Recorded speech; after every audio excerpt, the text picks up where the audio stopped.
as relações econômicas e de poder no mundo são exercidas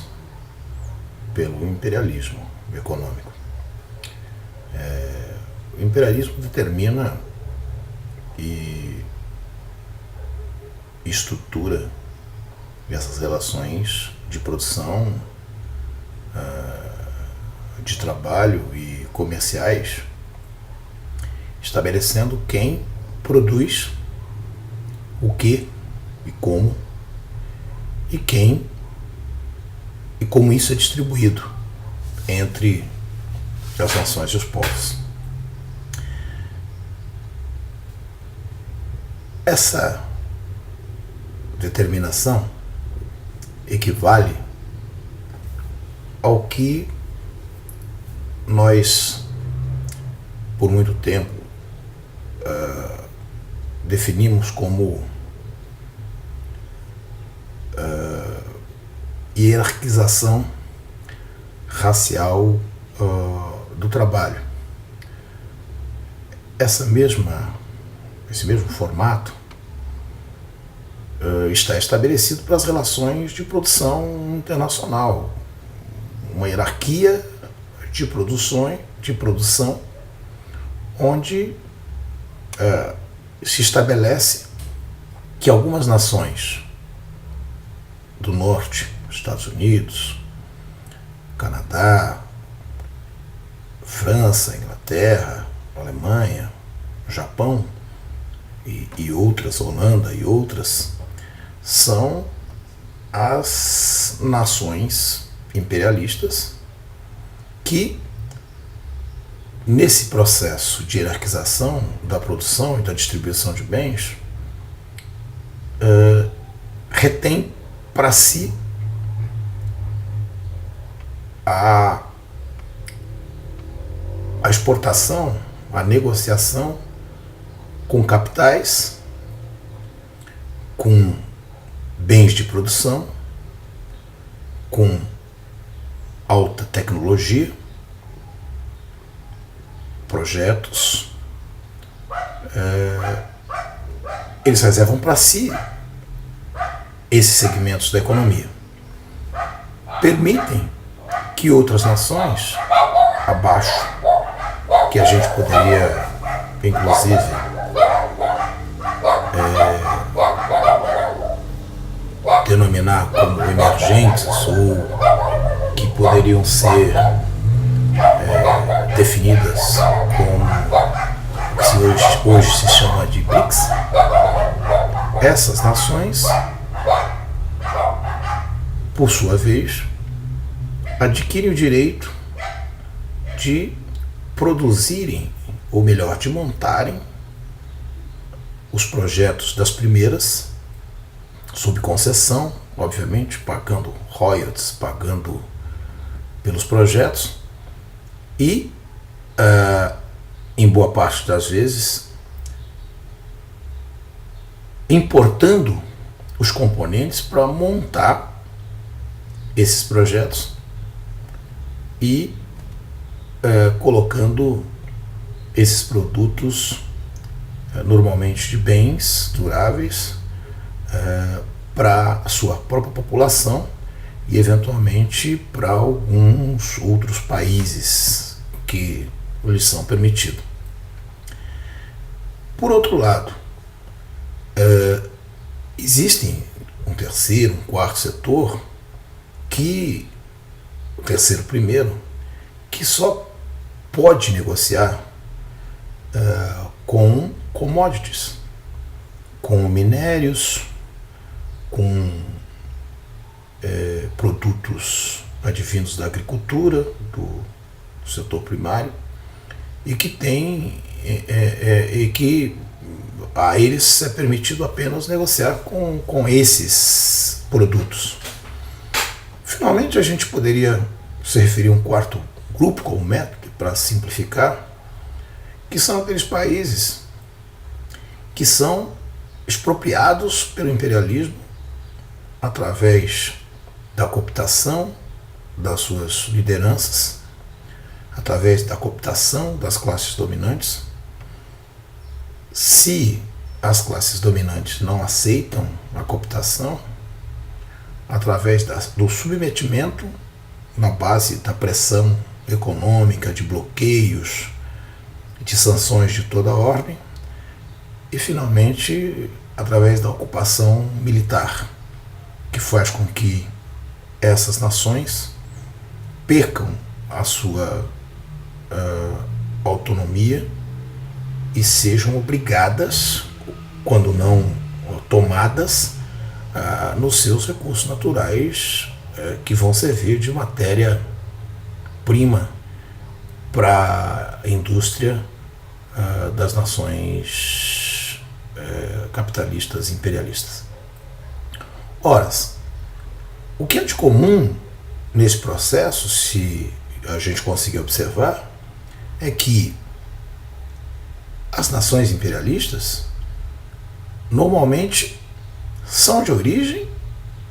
anglo-saxãs, com exceção do Japão. E todas elas são nitidamente populações de origem europeia e, portanto, brancas. Se, por outro lado, nós observarmos, as nações que estão abaixo nessa hierarquia, no segundo escalão, no terceiro plano ou no quarto plano, na medida em que se desce no nível dos planos, vai se observar o colorimento dessas populações. Na América Latina, no Brasil, mas a situação mais miserável está para aquela quarta categoria, que são sorteadas nos seus direitos, na sua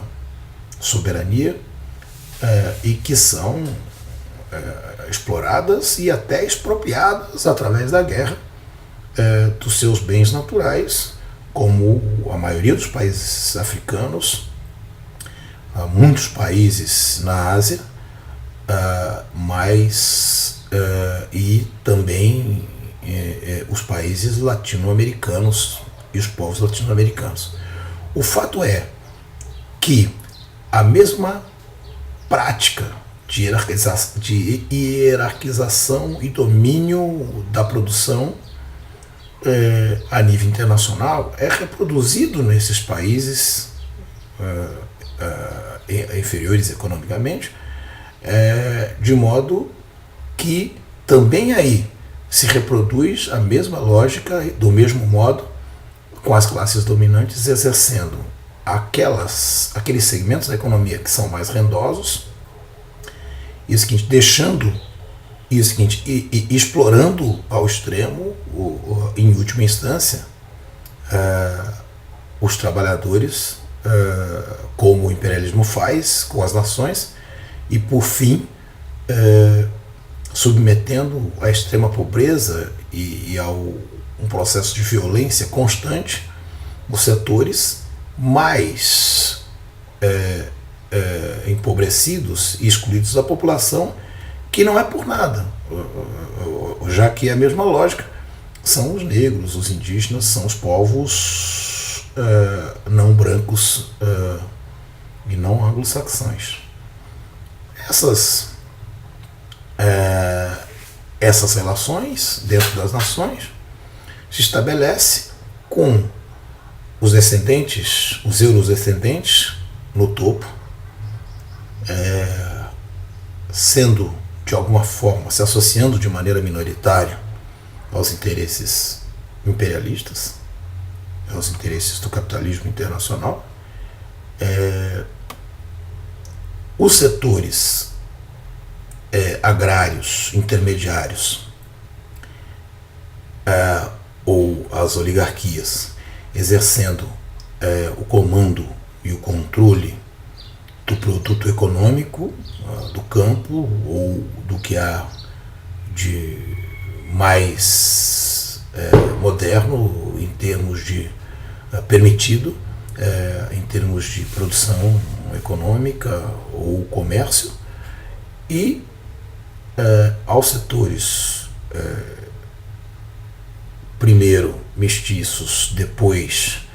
indígenas e negros, o seguinte, a exclusão absurda com o controle através da violência, impedindo, e da ignorância, impedindo que as pessoas se rebelem contra a miséria, contra a opressão, contra a força da classe econômica e da classe política, que é gerente e legitimadora dos interesses desses primeiros. Essa é, na essência, um resumo das relações econômicas e sociais no mundo, que estabelece a forma pela qual o racismo efetivamente seja a ideologia que estrutura o processo de dominação dos povos no mundo e se reproduz nas nações emergentes ou nas nações subdesenvolvidas. Nós temos que compreender essa lógica para nos permitir pensar um projeto político do povo negro, ou seja, um projeto das maiorias para as nossas nações. Um projeto que seja pluricultural, que seja multirracial, um projeto que permita que os recursos naturais de uma nação e o esforço econômico e o esforço produtivo da sociedade